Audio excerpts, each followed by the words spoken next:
ಅಮ್ಮ, ಅಪ್ಪ ಬಂದರು. ಹ್ಞೂ, ಅಪ್ಪ ಬಂತು. ನಿನ್ನ ರೂಮ್ಗೆ ಹೋಗು. ಹಾಂ ಚಿನ್ನು, ಟಿ ವಿದಲ್ಲಿ ಸೀರಿಯಲ್ ಓಡ್ತಿದೆ. ಅಪ್ಪ ಬರೋಂಗೆ ಮುಂಚೆ ಟಿ ವಿ ಆಫ್ ಮಾಡಿಬಿಡು, ಇಲ್ಲಾಂದರೆ ಬೈಯತ್ತೆ. ಹೋಗು.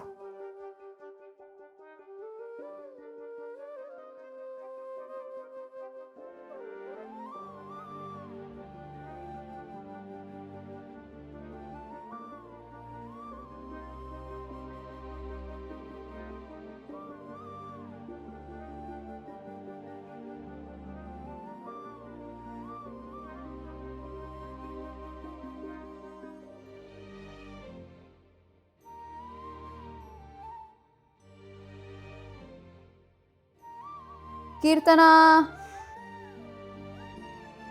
ಅಪ್ಪ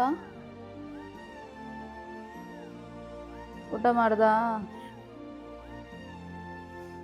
ಹೋಗಿ ಮ್ಯಾಚ್ ಬಾಕ್ಸ್ ತಗೊಂಬ.